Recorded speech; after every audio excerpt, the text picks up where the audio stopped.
কারণ আল্লাহর নবীদের মাঝে সবচেয়ে মেজাজি নবী ছিলেন হযরত মূসা। শুধু মেজাজি ছিলেন না, আল্লাহর বড় আদরের নবী। সুবহানাল্লাহ পড়েন। এই কোরআনে মূসার নাম যতবার আসছে এতবার কোন নবীর নাম আসে নাই। কোরআনে সর্বাধিক সর্বাধিক সর্বাধিক আলোচিত নবী মূসা আলাইহিস সালাম। আল্লাহর বড় আদরের নবী ছিল, ননাইয়া নবী ছিল। এজন্যই তো যখন তুর পাহাড়ে আল্লাহ কথা বলছে, মূসাকে বলে কালিমুল্লাহ। কি বলা হয়? আল্লাহর সাথে এইভাবে একজন নবীও কথা বলে নাই। আপনি অবাক হবেন শুনে, নবী মুহাম্মদ সাল্লাল্লাহু আলাইহি ওয়াসাল্লাম শ্রেষ্ঠ নবী, কিন্তু আল্লাহর সাথে মূসা নবীর মতো কথা উনিও ডিরেক্ট বলেন নাই। ইব্রাহিমও না, কোন নবী না। ওয়া কাল্লামাল্লাহু মূসা তাকলিমা, একজন নবী যার সাথে আল্লাহ প্রায়শই কথা বলতেন, এবং কথা তো বলতেন বলতেন লম্বা কথা হতো। আল্লাহ বলতো, উনিও বলতো, আল্লাহ বলতো, উনিও বলতো। খুব ননাইয়া নবী। আল্লাহ তাআলা উনাকে দিলেন তাওরাত। উনার মেজাজের কথা বলছি, এরপর আমরা মূল জায়গায় যাব। বিরক্ত হচ্ছেন না তো? তাওরাতটা ছিল কাচের ফলকে লেখা, কোরআন এসেছে কলবে। আর তাওরাত এসেছিল ডিরেক্ট লিখা অবস্থায়। তুর পাহাড়ে আমিও গিয়েছিলাম আলহামদুলিল্লাহ।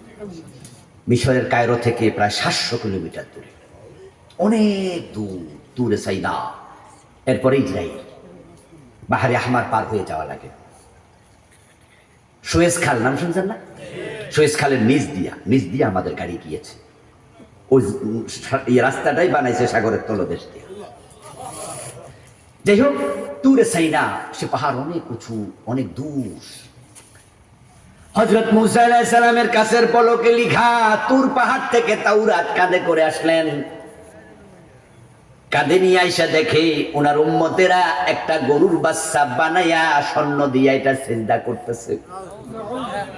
উনি 40 দিন ছিলেন না, এর মাঝে তারা মুশরিক হয়ে গেছে। উনার বড় ভাইয়ের নাম ছিল হারুন আলাইহিস সালাম। কি নাম? মূসা আল্লাহর এত আদরের ছিল, যখন আল্লাহ মূসা আলাইহিস সালামরে নবুয়ত দিছে, নবুয়ত দিয়া যখন বলছে ইযহাবিলা ফিরাউন, ফিরাউনের কাছে যাও, তখন নবী মূসা কয়, আল্লাহ আমি একা যাবো না, আমার লগে আমার ভাই হারুন রে নবুয়ত দাও। আচ্ছা, নবুয়ত কি খুঁজে পাওয়া যায়?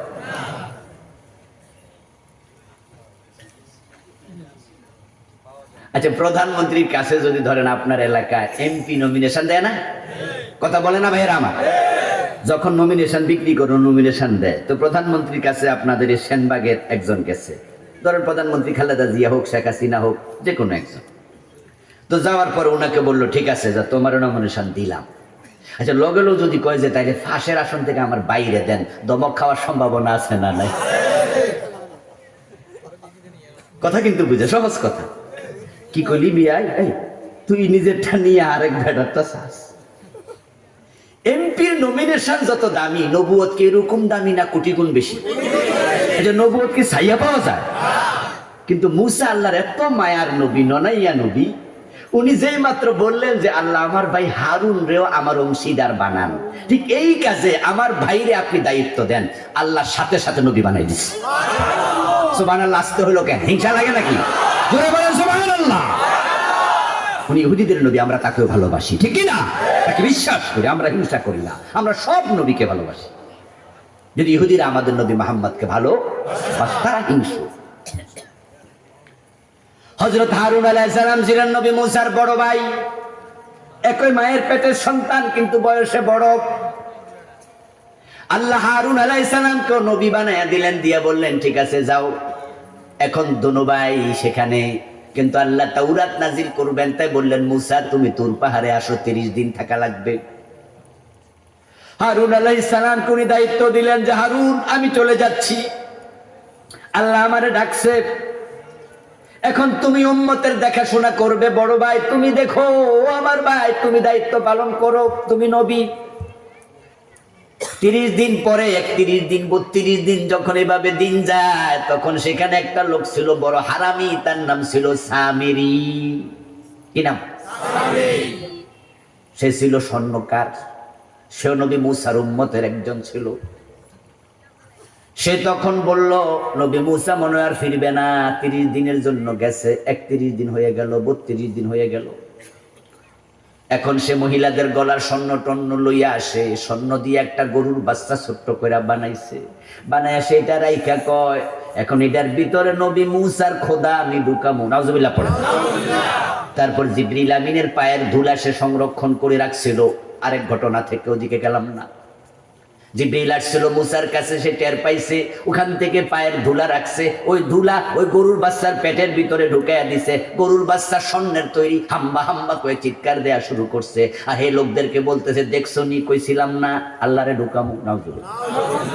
এখন গরুর পেটের ভিতরে আল্লাহ ঢুকছে। এখন মুসা তো মরে গেছে, আর আসবে না কোনোদিন। এখন মুসার খোদাকে রাজি করতে চাইলে গরুর বাচ্চার পূজা করো।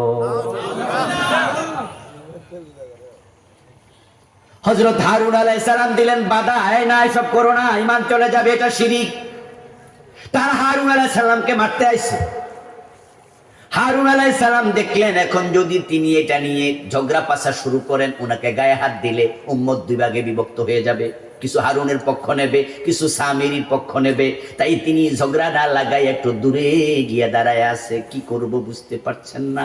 এর মাঝে মুসা নবী কাদের মাঝে তথ্যগুলা নিয়ে আসছেন। এসে দেখে লোকজন গোল হইয়া গরু বাচ্চারে সিজদা করতেছে। কোরআনে আল্লাহ বলেন, ও আলকাল আলওয়া, আমার মুসা মেজাজি নবী রাগের ছোটে গায়ে কাঁধের মাঝে যে তথ্যগুলো ছিল কাছের ফলক, এগুলো নিজে ফেলাইয়া দিছে। আচ্ছা, রাগ করে যদি কোরআন শরীফ ফালাই দেয়, ঈমান থাকবো নি? গুনাহ হইব নি? কিন্তু মুসা নবী মেজাজে ছোঁড়ে কিতাব ফালাই দিছে। আল্লাহ কয়, মাফ মাফ, আমার আদরের নবী মাফ। সুবহানাল্লাহ পড়েন। এই মোবাইলটা অনেক দামি জিনিস, এক একজনের এক এক দাম, 20,000, 30,000, 50,000, ঠিক না? আচ্ছা, আইফোনের দাম তো আর একটু বেশি। আমার সন্তান যেটা সবচেয়ে বেশি আদর করি, এটা যদি আমার সামনে আছাড়ও মারে, আমি কি আমার সন্তানরা আছাড় মানো? আমি কম যে কিটা করলি রে, শেষ করলি রে। কিন্তু ছোট মানুষ, এজন্য কই যা যা কইরা লাইছে কইরা লাইছে। আল্লাহর ইলমের কাছে আমরা তো বুঝ, আমাদের ইলম তো নাই বললেই চলে, ঠিক কি না? আমাদেরকে ইলম আল্লাহ বেশি দিছে না কম দিছে? তা আমাদের বুঝ বেশি না কম? তো নবী মুসাই কাম কইরা লাইছে, আদার ননাইয়া নবী তো আল্লাহ মাইন্ড করে না। আল্লাহকে মুসা মাফ। মেজাজ দেখাইছে, দেখাইয়া আবার কি করলো, উনার ভাই হারুনের কাছে আগে গেলেন। হারুন আলাইহিস সালামের দাড়ির মাঝে এক হাত দিয়া চাপ দিয়া ধরলেন, আর এক হাত দিয়া মাথার চুলে ধরলেন। ইয়াজুরুহু ইলাই। কোরআনে আল্লাহ কয়, এবার দাড়িতে ধইরা চাপ্পা, আর এক হাত দিয়া মাথার চুলে ধরছে। বয়সে ছোট না বড়?